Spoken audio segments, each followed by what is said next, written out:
Hi, I'm Helen Bauer, and this is the Heart of Hospice podcast. The Heart of Hospice podcast is your source for compassionate and informative discussions about hospice and end-of-life care. I'm a certified hospice and palliative care nurse with over 15 years of experience. Whether you're a caregiver, someone with a serious illness, or you simply need to know more about hospice care, this podcast is for you. Join me as we explore all the aspects of hospice, from the details of caregiving to the emotional and spiritual dimensions of end-of-life journeys. For more resources and to connect with me, visit theheartofhospice.com and find us on Facebook, Instagram, and LinkedIn. Keep listening for today's episode.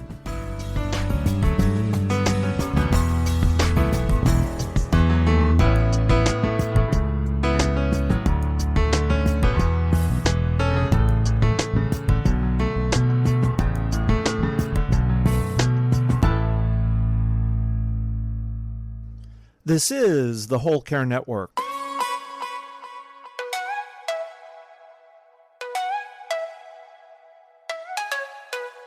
Helping you tell your story one podcast at a time. Content presented in the following podcast is for information purposes only. Views and opinions expressed in this podcast are solely those of the host and guest and may not represent the views and opinions of the Whole Care Network. Always consult with your physician for any medical advice, and always consult with your attorney for any legal advice. And thank you for listening to the Whole Care Network.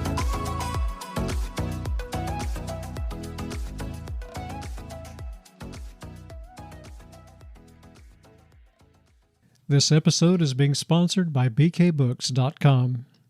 BK Books helps care teams and families understand what to expect at the end of life. Created by Barbara Carnes, these trusted booklets and videos explain the physical and emotional changes of dying with warmth and clarity. Whether you're guiding others or caring for someone you love, BK Books brings understanding that eases fear and fosters peace. Explore our compassionate resources at bkbooks.com. Hi, this is Helen. In today's Encore episode from April of 2025, I talked with dementia darling Carrie Alberts. She shared her warmth and wisdom in a conversation that was filled with actionable advice for caregivers. I hope you can find some tips to make your caregiving experience easier. My guest today, Carrie Alberts, is truly the dementia darling. Carrie Alberts, aka Dementia Darling, holds a Master of Science focused in gerontology and has over a decade of experience in the senior care industry.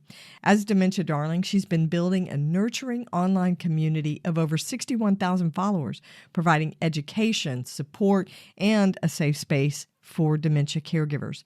Her goal is to fight isolation, enhance quality of life, encourage joy, and challenge the tragedy narrative around dementia and aging. Carrie offers a plethora of services as a full-time educator and advocate. You can connect with Carrie on social media at Dementia Darling and listen to her podcast, Gathered Darlings, with co-host Nicole Will. It's a great show. In my conversation with Carrie today, we talked about her childhood experience, her preteen experience with her grandmother who was dealing with dementia. That experience influenced Carrie to work inside dementia care, and now she works to give dementia caregivers the resources they need to thrive in their caregiving experience. We talked about the long disease trajectory that dementia has and how it often becomes really overwhelming for many caregivers. We talked about the financial, emotional, and physical impacts that negatively affect caregivers. We also talked about anticipatory grief, which is a very real emotion for a dementia caregiver. And Carrie talks about how it changes as the disease itself progresses. And at the very end, be sure and listen all the way to the very end, because Carrie had some very important words of encouragement for dementia caregivers. You won't want to miss it. There's a lot to learn.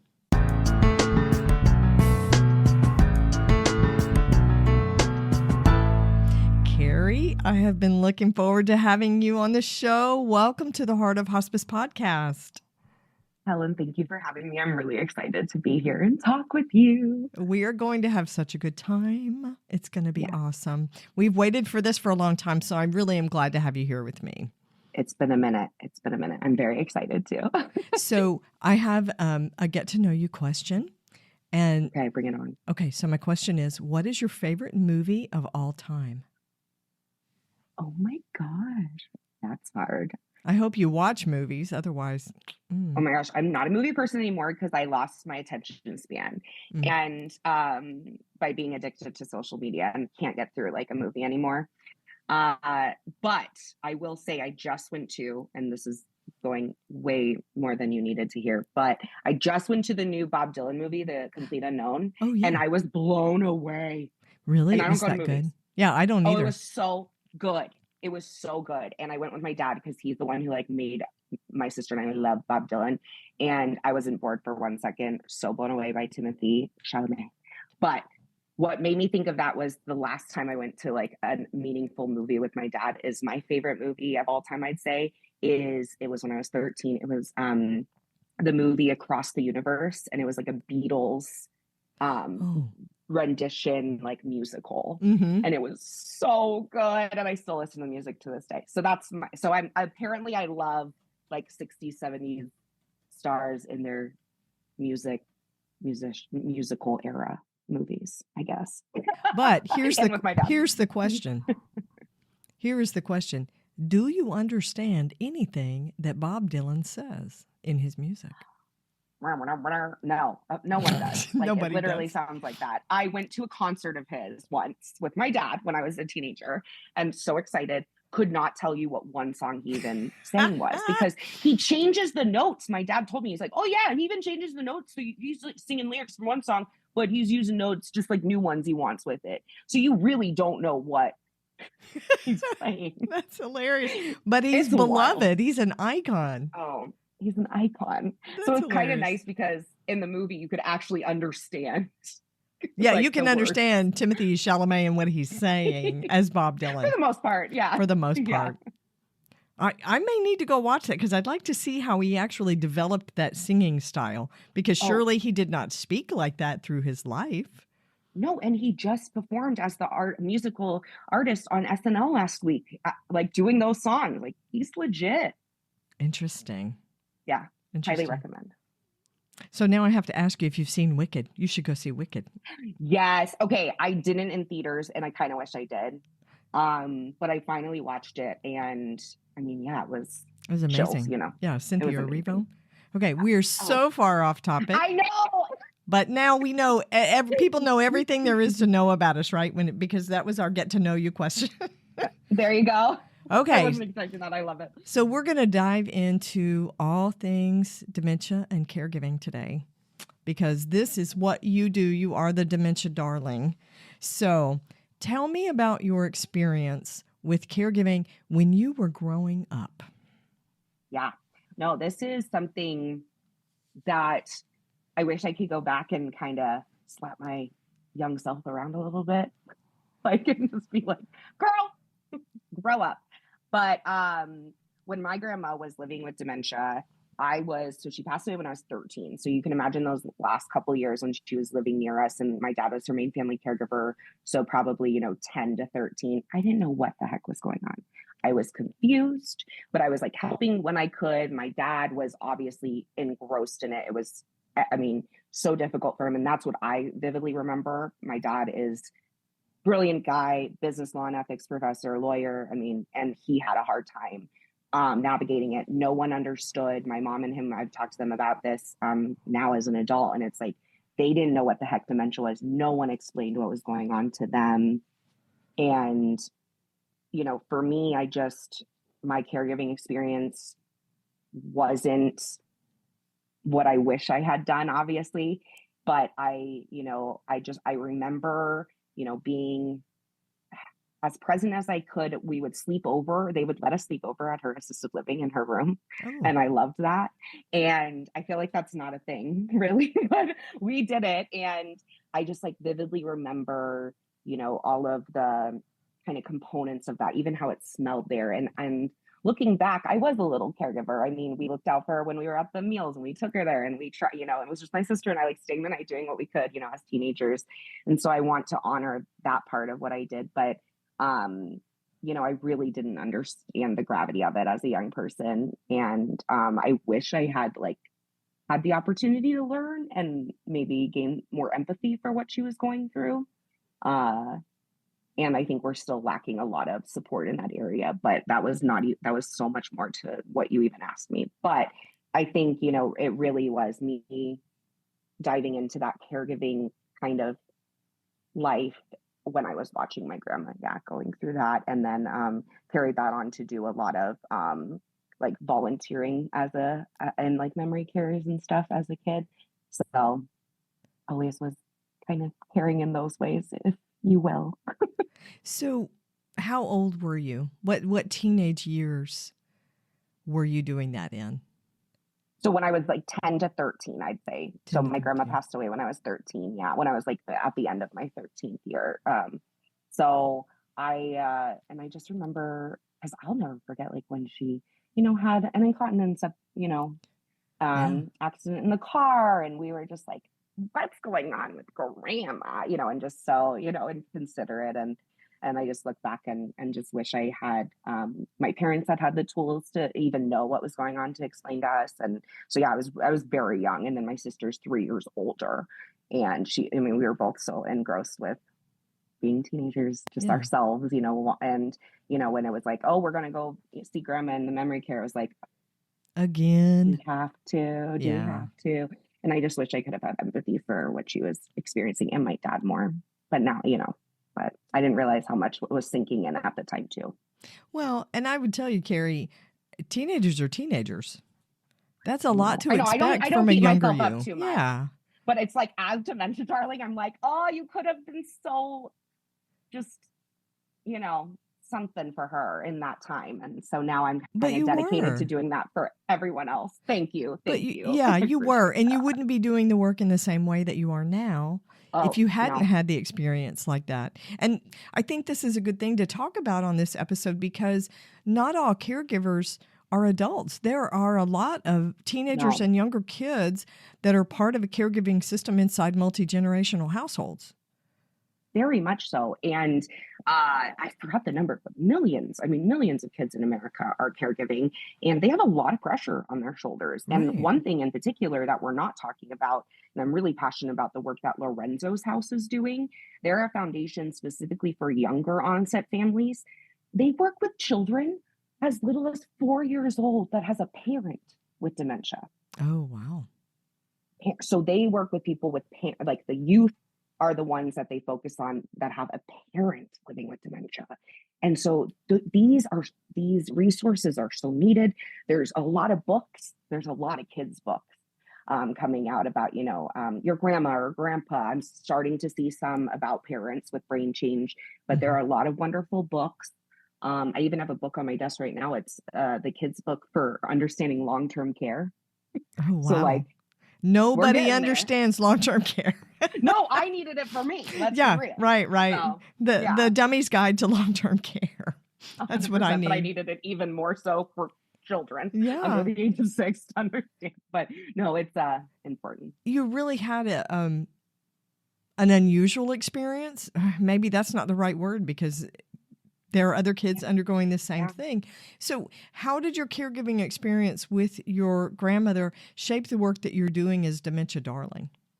Absolutely. So honestly, like what we said earlier, I wouldn't be here without that experience. Without my grandma was the one that planted the seed right into what I am and why I'm on this earth. Honestly, she's my why. And everyone past, present, and future living with dementia, they are my why.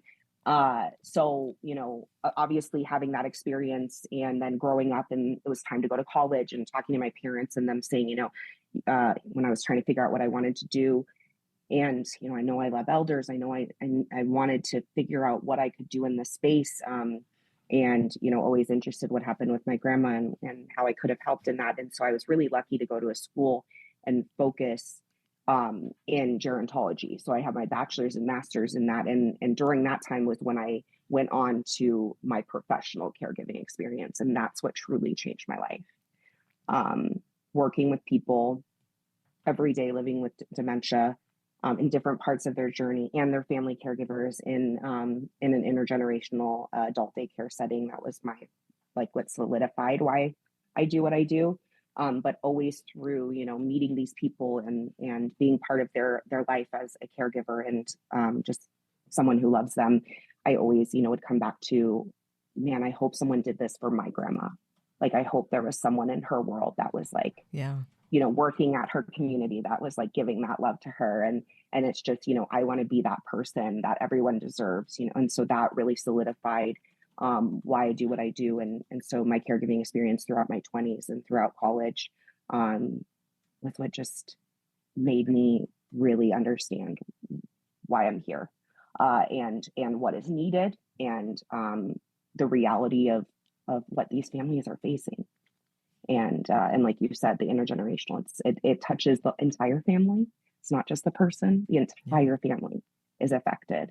And so throughout, caregiving and being in a place where their loved one picks them up and takes them home, so at adult daycare, I got to meet the family caregivers. I got to meet these people. And that was even more of a wake up call and kind of just like, it was a calling to meet these family caregivers and often be the first person to say, are you okay? This sucks. What, thank you for showing up, all those things. So I think, my caregiving experience is truly what brought me to where I am today. And that does start with, my grandma. So, but the most prominent caregiving experience I had was, during my 20s and meeting all these incredible people. People leave a legacy when they die. They do. And a lot of people want to leave their families with valuable, meaningful, purposeful legacies, things that are memorable and meaningful. I'm pretty sure your grandma would not have wanted to leave you with this particular legacy, but wow. Yeah. Wow. Thank you. What a gift to come from such a hard thing. What a gift inside that whole thing. So how would you say, as a kid, how do kids experience caregiving differently than adults? Absolutely. I think there's a lot of layers to this, and I'm learning a lot, specifically through my connections with Lorenzo's house that I said before, and being on social media and following caregivers, because I just think these kids are in such unique positions, and they have to grow up really fast. First off, they have to handle a lot of heavy stuff. Yeah, adult even stuff. Even if it's not explained to them, they know, right? We know things are heavy. We know things are changing. They know their loved one isn't, how they're used to seeing their loved one. Specifically, these kids that have a parent that's changing. What I've learned is, they're watching one parent change into this caregiver and be a different person, right? And then they're watching their other, amazing parents going through dementia. And it's like just the layers and just, the complexity of what these kids are going through, whether it is a parent, which is going to be a different journey, or a grandparent, whatever it may be. These kids are faced with a lot of uncertainty, right, with a progressive disease and not knowing. So the education point is so important. And I think these parents and families, they're trying to figure out as well, right? So they're the adults as well are trying to learn and figure it out and go through this journey. So to have a kid ask you, what's going on, and try to, where's the guidebook for this one?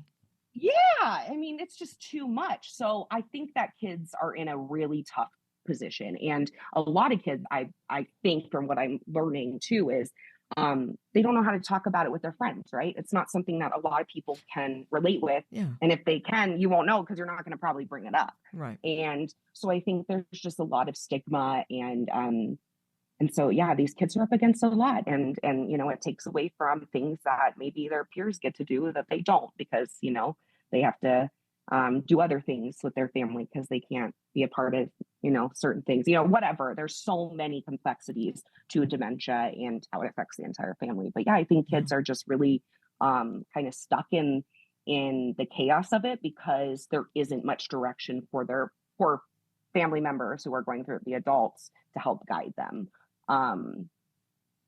So I think we don't really understand the breadth of what they go through and how they see things, personally. You bring up an interesting point. So they may be watching one parent or grandparent with the brain altering, the mental altering because of the dementia diagnosis, but then they're watching another member of the household change identities, because this is what this is, right? It's a change in identity when you become a caregiver. And not everybody handles that well. It's not one of those roadmaps that you're given,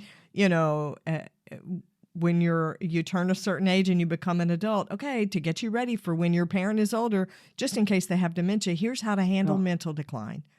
It doesn't work that way. Here's how to handle the healthcare system. Good luck with that one. It doesn't happen that way. We don't have an instruction manual. It's kind of like having a newborn baby.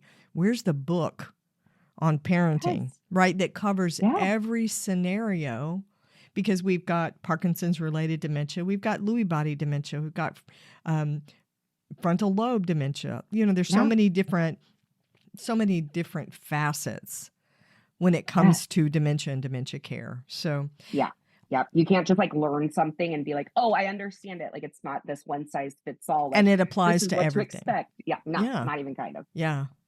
We wish. Yeah, so literally. Yeah. Tell me about the resources and support that you're providing through Dementia Darling. Yeah. Well, so my passion is through Dementia Darling is to educate. And a really big part of education is sharing of resources that are the go-to resources that you can trust, right?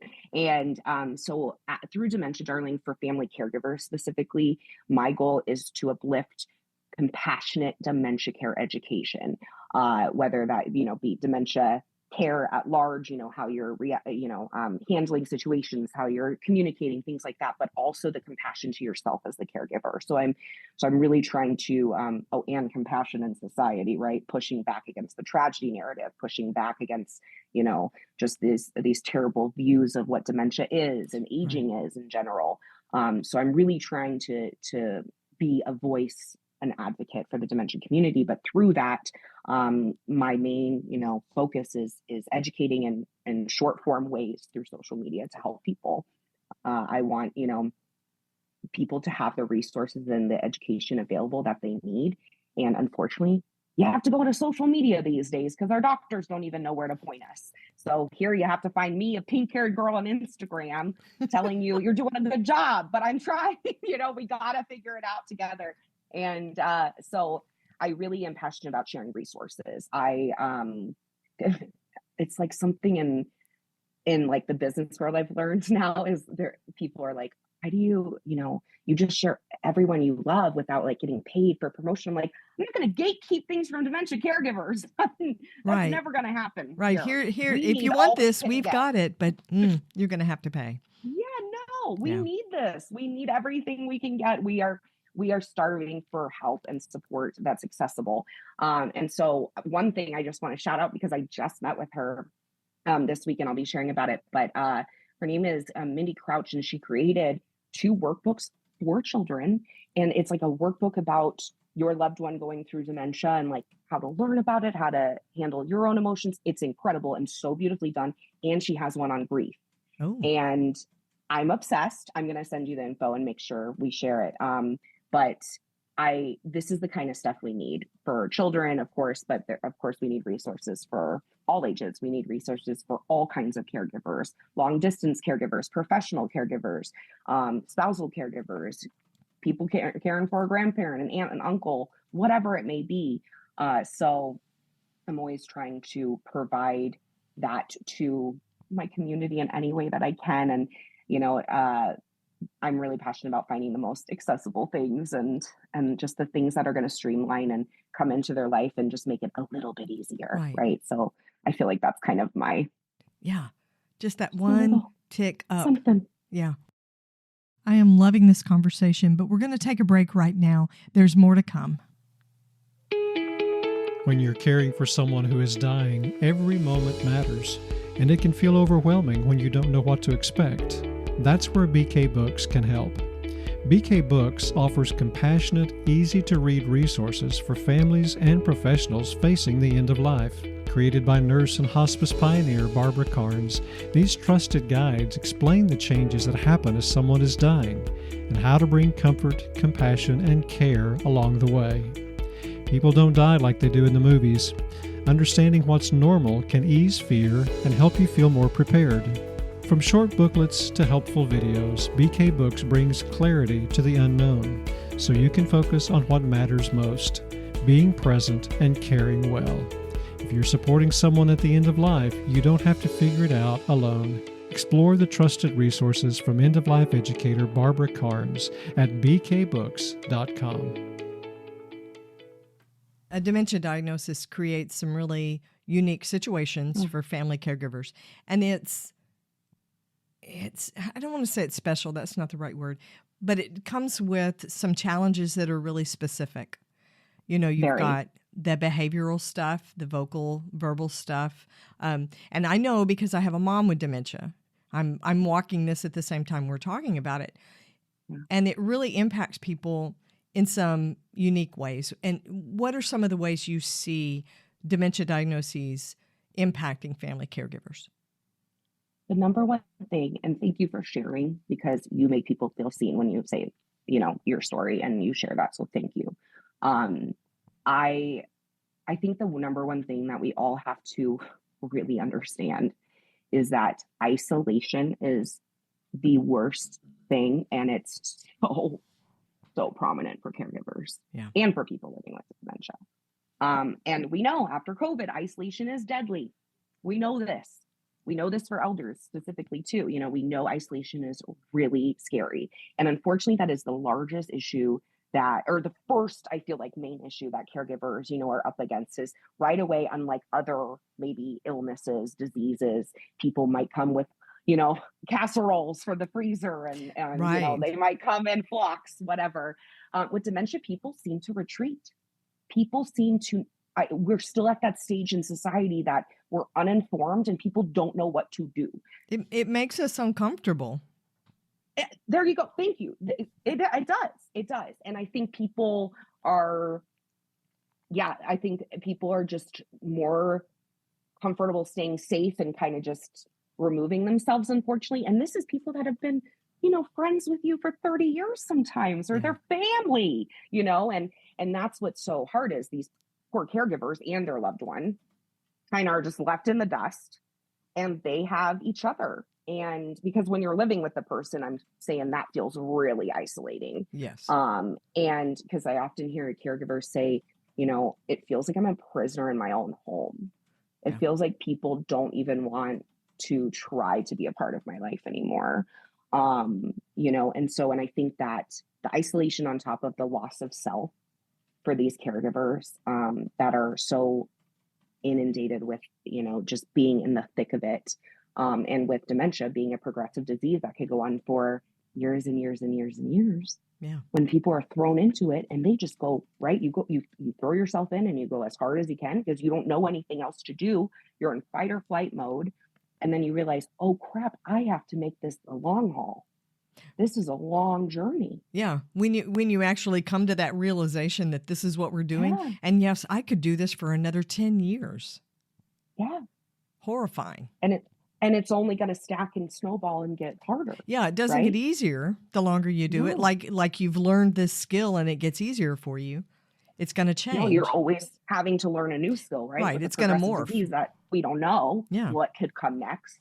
And this is what's so frustrating to me because dementia caregivers and just our society, we need to have this education. We need to be able to go into this really difficult role with some sort of navigation. And unfortunately, it's just all over the place. Nothing is streamlined, nothing, Right. But I think that is the biggest. And then right after that, the financial strain of things is just so impactful for people. And it's really scary to think of how expensive things can get in a progressive disease. And I think that is just such a barrier for families. So I think, the isolation and financial issues, and then of course lack of resources, lack of healthcare, lack of all the things, lack of actual doctors that can diagnose, lack of Yes. geriatrician, lack of all the things. Lack of It's just referrals too to a much. neurologist Oh, who's experienced. Yeah.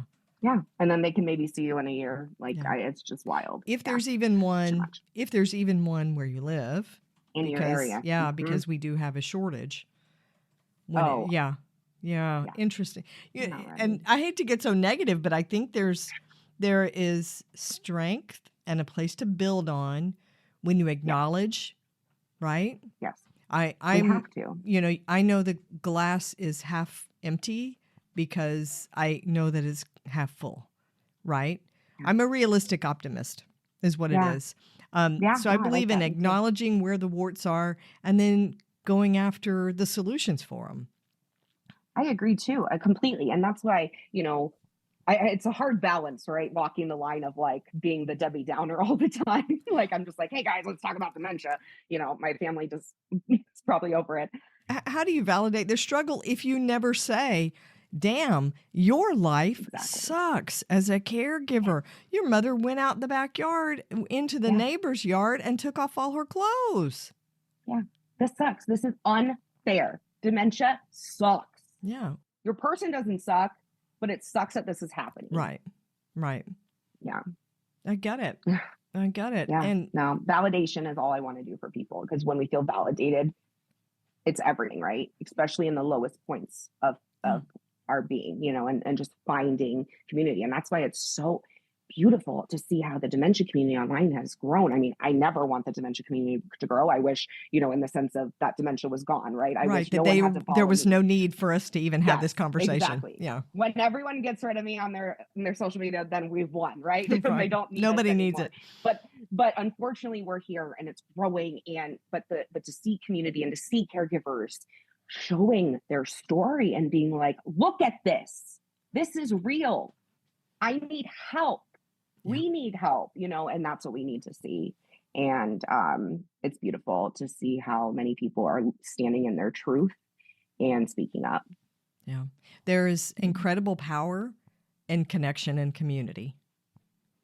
Absolutely. Yeah. Absolutely.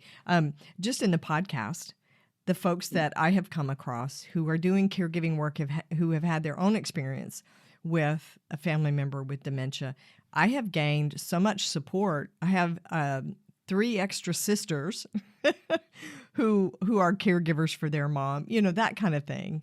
Yeah. And it's really important to be able to say, call me up, shoot me an Yes. email, and say, this week was hard. 100%. Yeah. So It's I so think the hard. dementia caregiving role has, I'm going to say special. It's unique in some different so ways. Yeah. It's unlike any other. It truly is. And all caregivers have a hard job. All caregivers across the board. Yes. But I do truly believe that dementia caregivers have the hardest job on earth.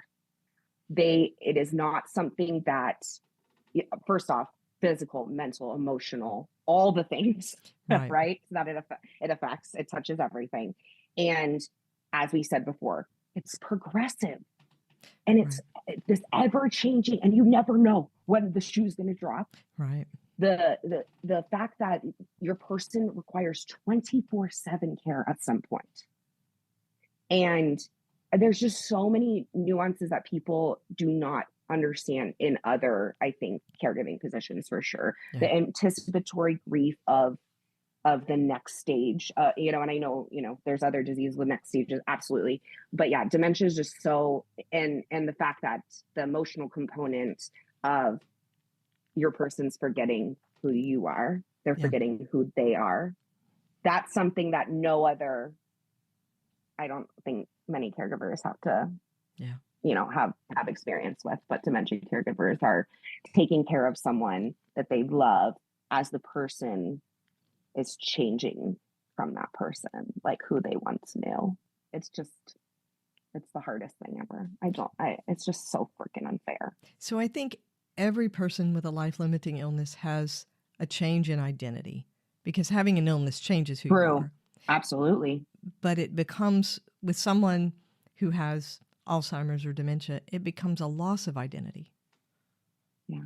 My mom, Yeah. case in point, my mom was asked in her nursing assessment for the assisted living, what did you do for a living?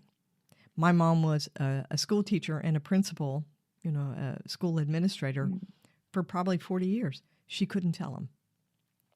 That was part of her identity. She was an educator.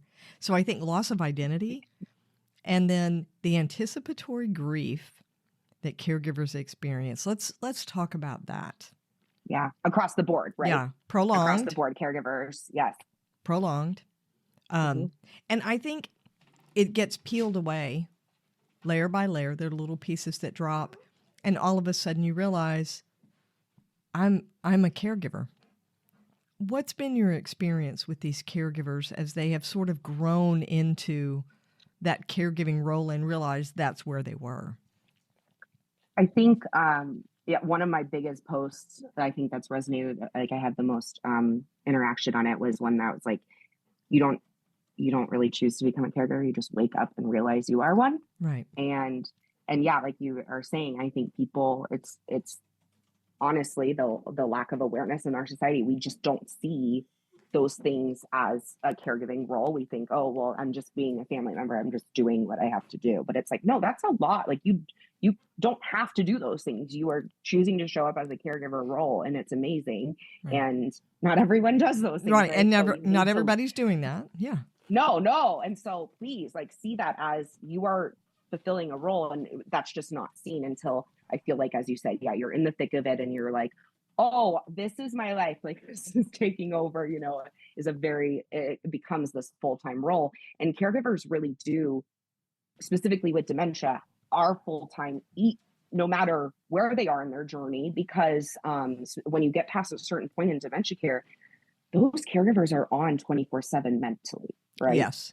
Even mentally, if their person you can't leave. lives somewhere else. Yeah. Right. Exactly. You can be a long distance caregiver, but you are on. Right. Because you're going to take those calls when they fall in the middle of the night. You're going to be the first person to call the pharmacy when they didn't get the thing in, and whatever. You go on vacation, you're still going to answer your phone. Oh, yeah. You're going on respite, with my quote, air quotes, because yes, it's respite physically, but it's not mental respite usually, unfortunately. Yeah. They can't really completely, turn off the phone. Yeah, right. The guilt's there. Don't get started with the guilt, right? Oh, and gosh. even taking time for yourself, and so it's just, there's so much against these caregivers and what they're up against and navigating, and then I think it becomes so chaotic and intense that they don't realize until it's kind of deeper in what's really going on and how much they're doing, and they don't give themselves the credit of how much they're doing. And, I often hear just how heartbreaking it is, because in that scenario, you're going so hard and you're going, it's been a while. And then all of a sudden you kind of look up and you realize, I haven't done anything for myself. Who am I? Yeah. Who am I? Everything's my person now. And then now they're having to figure out, how do I connect with myself through this process? And, but unfortunately, it's so common to not even have the time or the energy for that you get to a place where you don't really get to see yourself again until you're moved on from that caregiving position, maybe, and your person has passed away, and and you get to a point where, oh, now I have to figure out who I am again. Yeah. And so that is such an important part of the caregiving journey, and supporting caregivers and staying connected to who they are and making that a priority from the get-go. And that's why education and this awareness is so important. But these poor caregivers find resources 10 years in, and they're like, well, I could have used that a while ago. Right. I needed that. Where were you when? Yeah. Yeah. It is a big thing. It's heavy. I love the work and the energy that you're putting out there. I want to ask you, tell me about a time that you experienced compassion fatigue or burnout. Which time? Which Yeah. time? Just pick one. Just pick one. Oh, And how you provided yeah. yourself with some self-care. So yeah, absolutely. When I was a professional caregiver, during my end of, it was, I think 2022, I was kind of getting, I was not kind of, I was getting so burnt out of my role. I was in a adult daycare nonprofit director role and couldn't even get like caregivers on the floor. So I was doing, the direct care on top of trying to direct. It was just so hard. We didn't, have the resources that they deserved. And I got to a point where I was so burnt out and the compassion fatigue was so real that I was becoming hardened. Like I could see myself being mean. For like mean in my eyes is like probably not much to people, but I'm like, that was so rude. You gave them that look. But no, but I was, I really do. I could feel it inside me that I was coming to a place of just like not caring. What is that word? Cynicism, callous. It's like when you don't even care either way. Apathetic? The word. Thank you. I was becoming like apathetic. I was, because I was getting to a point, and that's something we deal with in dementia. That's so hard, right? But I was getting to that point, and where I was just like, I didn't care, like either. I was just like, I can't do this, and not that I didn't care for my people. It wasn't that at all. It was just like I can't handle all of this, and so that got pretty to a point where I was like, I have to call into work because I'm not going to be able to show up as my best self. Yeah. And thankfully I was in a position like financially where I could call in. Not everyone can do that. And I called in for a day and took a day where it was like a mental health day. And I had to really check in with myself and kind of recenter myself. But, and I just want to make it clear, I was never like mean to elders. I promise. I was like really mean to myself and stuff. I was not mean to anyone, like elders. No one got hurt. But I could just tell that I wasn't giving what they deserved. Right. I wasn't the overly loving person that I wanted to be anymore for them, and that they deserved to show up for them. And after it was like kind of a couple weeks of feeling just so unsupported by who I was working for, just kind of like at my wit's end that I couldn't give them what they deserved. I did end up quitting. And that was the hardest decision ever, to leave my people, but I knew they deserved better. And I couldn't show up like that anymore. I had to kind of take a turn and do a job where I wasn't always so close to people, because I was getting to the point where I was losing so many people that you love and you care for. And, from living with dementia, and, you lose people and people pass. And my heart couldn't take it anymore. It'd been like 10 years of just losing people. And that's when it was finally like, I can't do this. Yeah. And so, I took care of myself by, having a lot of crying nights with my family and saying, am I allowed to leave? Can I do this? And finally realizing what was best for myself and was best for them. And everyone was for me to take a step back and do something else. So that was my major, I think, wake up call that, I really need to make sure that I'm taking care of myself. Because if I don't take care of myself, I won't be able to do this work very long. Yeah.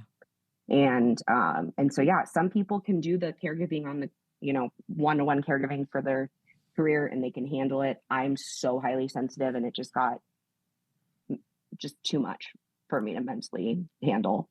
And I think that it's so important to understand and give yourself grace, but truly understand your feelings and that you're human, and it is so freaking hard to be human, and whatever you can to pour into yourself. And if you have to make it, so it's like, because people feel guilty about doing anything for themselves. So if you have to make it in your head this way, caregivers, if you don't have self-care and pour into yourself, you can't show up for your loved one. So it does affect them. Right. If that's the only thing that will motivate you, is that you will fail at taking care of your person.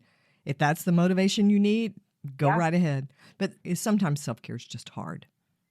Oh yeah. And every season of our life changes, right? So you never know. Some self-care, early in our life might've been what we needed. But now in caregiving, it might look completely different. Yeah. And it might not be that massage or beach trip, but I got up 5 minutes early so I could breathe in peace. Yes. And have a cup of coffee, or, having an extra long shower on, one day a week, whatever.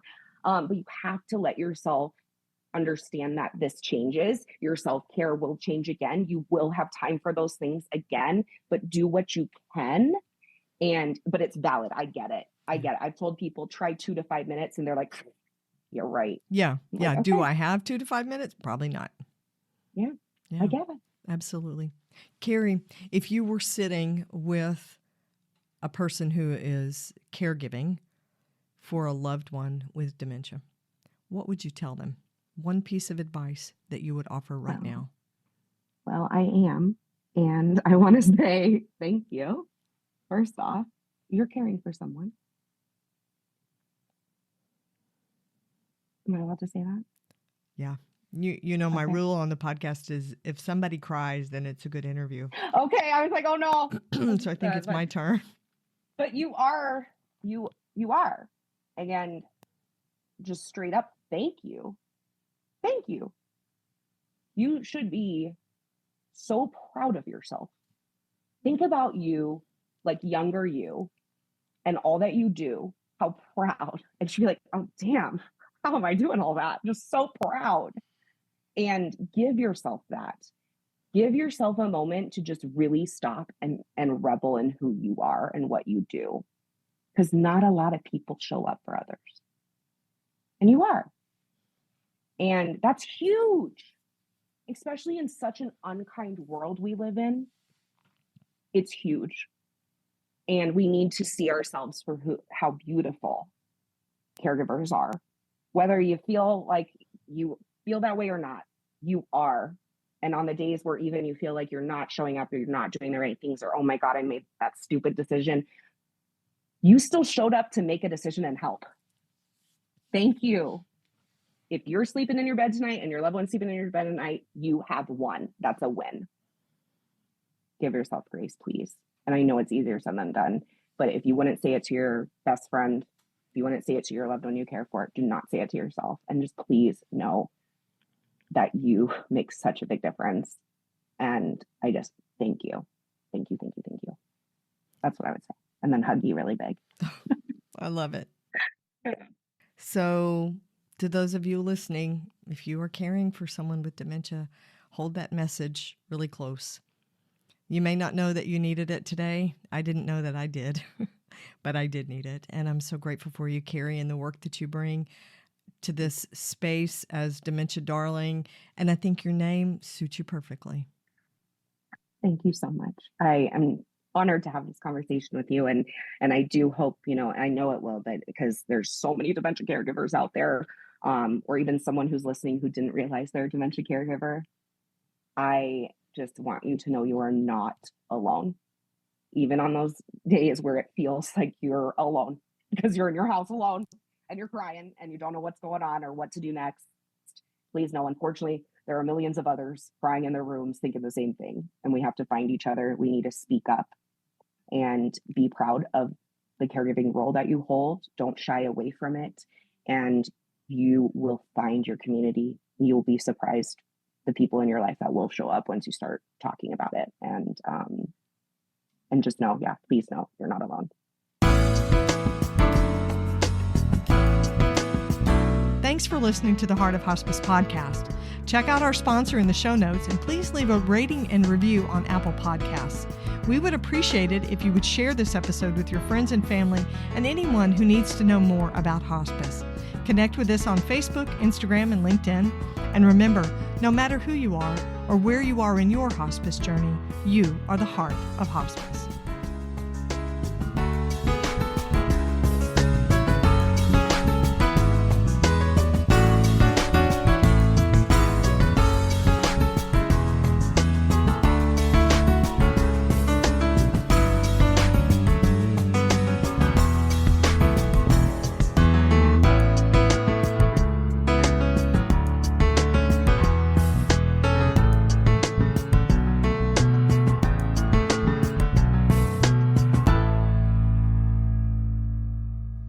This is the Whole Care Network.